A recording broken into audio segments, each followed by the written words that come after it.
Your Worship, I'll be brief. Hang on, I haven't finished. Oh, okay. You better get him before. No, I have finished. Thank you. That was very brief. Way you go, Councillor Cal. Steamed, yeah, Councillor Quick said steamed. Yeah, thanks, Your Worship. Look, I'll be brief. This bylaw is, we're going out for public consultation on this one. It's one I've been welcoming for a long time, and I've been asking for a long time. This is one that strikes, if it's calls to service and calls into the Auckland Council, as the second highest coming to the Auckland Council with property maintenance, and it's property maintenance on private land and private property in general, and it's one that I've had numerous calls, Your Worship, and I'm sure you have over time in the old legacy Manukau days, that people have real grave concerns over. And I just want to acknowledge the team, Helga, Richard and Max, that have been working with the rest of the team, who have been working tirelessly behind the scenes, pulling all this together. It's a huge amount of work, and I'm sure it will spark a huge amount of discussion across the region over the 4 weeks of the public consultation. So, like I said, Mr. Mayor, I'll be brief. I'll move it, happy to move it, that it goes out for public consultation, and welcome the feedback from all Aucklanders on this particular one. Very good. Councillor Cal will move. Is there a seconder? Councillor Sharon. Excellent. Are there any comments or questions or directives to Councillor Cal? Councillor Cathy. I think I was at the committee where this was discussed and I raised the issues then, but just there's two sections of this bylaw that concern me. One is the section relating to the feeding of wild birds, fowl and feral animals, i.e. cats.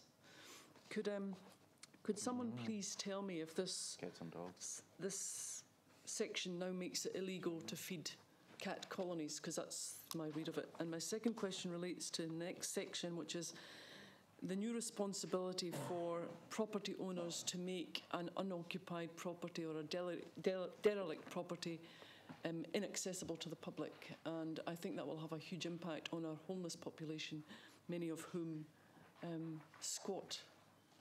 So I'd kind of like some feedback, especially about the cats. Helgard? Before we go to public consultation. We want to talk about cats. The particular provision is, if you read it, must not allow any wild or feral animal to be fed on a private property, so it's not on public land, under their control in a manner that may cause a nuisance. And that therefore means that if such a feeding occurs that causes a nuisance and it's on private property, there is an ability from council to intervene in that particular instance, but it does not stop cat colonies as a general restriction. It has to cause a nuisance to the neighbours and to the public.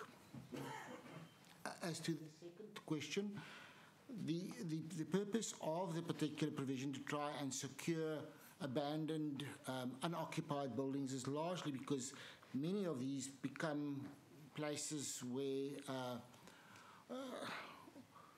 that causes or hosts unsocial or antisocial behaviour that is used on occasion for criminal activities, and the intent here is really just to require the owner to ensure that the public couldn't have access to that. The Building Act in any event prevents a person from allowing another person to live in such a property in any event. So if a homeless person was to reside in it with the knowledge of the owner of the property, that would be in contravention of the building code in any event. So the particular instance is to try and simply prevent that antisocial behaviour. Okay, Councillor Cathy. Just further to the feeding of wild animals, would this stop the feeding of the swans and ducks at Western Lakeside Park? No, it would not. It would not. Green alligators and long-necked geese. Councillor Arthur. Just a question. In the case of illegal dumping on people's private property, of tyres, etc., who's going to be held responsible for that when they put controls up to try and stop it? It's got nothing to do with cats. And it's got nothing to do with cats. Cats could live with them, in them. They could. Helgard, I think you better take a permanent posting there. Firstly, the Litter Act already provides that to be an offence for the person dumping. Secondly, the already existing solid waste bylaw already also provides the need for the landowner to ensure the property is kept clean, but that is from material that is seen as waste. This particular one would ask the owner to clean that up. And obviously there is a cost recovery component to that could be done if we are aware of who had dumped it. Cost could be recovered from that particular person. The challenge is obviously we don't always know who that particular person is. So you hold the landowner responsible? Landowner will remain responsible, yes. Very good. Just hang on. Kathy? But the feeding of pigeons in Aotea Square. I'm reading it. Look, this is the start, not the end. So, Councillor Kathy, I think we could, probably plug you into this bylaw committee work, and you can address all of these questions to yourself. I may be able to answer that. Aotea Square is not a private property, so it wouldn't be affected by it. So the feeding of pigeons in your back garden is though. So, so those seniors who take great delight in feeding the pigeons could find themselves with the pigeon police at the door. Yeah. Only in the instance where it causes a nuisance. No. We don't want any talk about pigeon police, Councillor Kathy. We are starting this discussion. Perhaps if it's still not satisfied at the end of it, then we can have this debate then. So thank you for all of your questions. Councillor Sharon. Yes, thank you. Just on the with the bylaw, with people living in abandoned cars on residential streets, which seems to be happening more and more often, and I get a lot of calls for that. There's a lot of cars that are unregistered and they're parked outside residential properties, and then unfortunately people are then urinating against fences and using private property to in the middle of the night to do their business. Will this cover that? That is beyond the scope of this bylaw. This bylaw only affects private property maintenance. In other words, where the person lives in a car on the street, it wouldn't be affected by it, no. Okay. I think we need to look at a bylaw for that somehow. Yeah, hang on.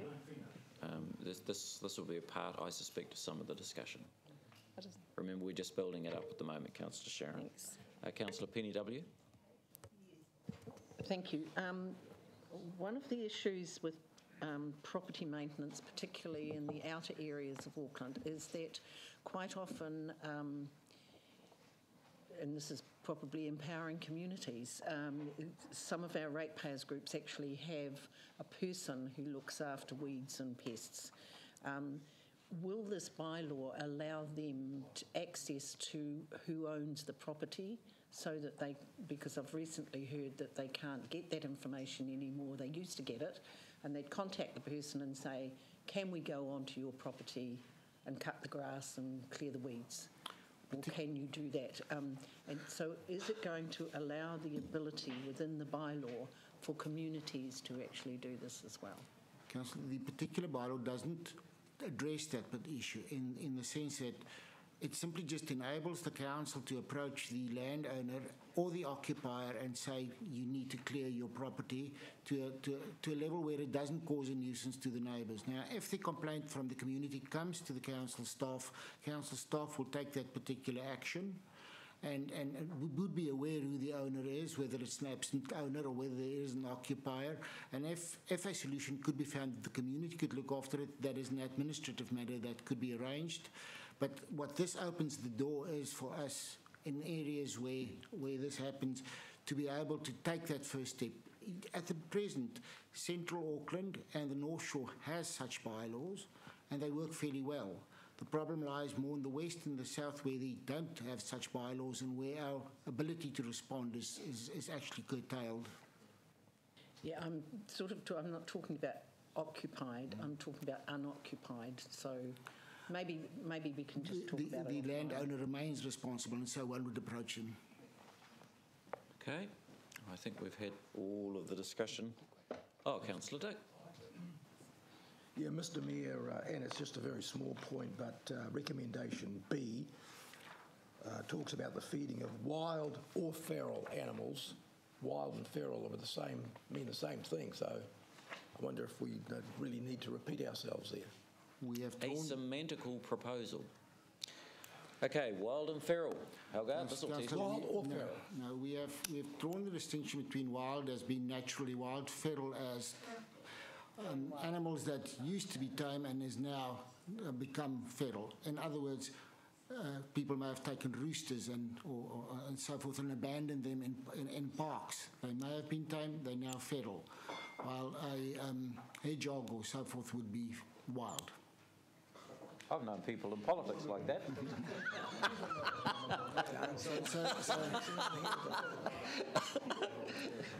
Naturally wild and have become wild.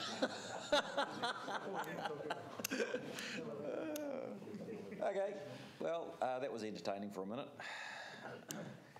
All right, Councillor Callum.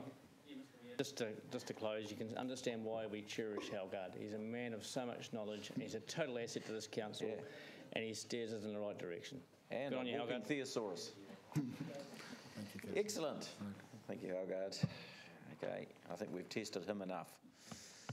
I'll move that. All those in favour say aye. Against passed. Thank you, Councillor Cathy. You are hereby co-opted onto that bylaw committee. Okay, item 14.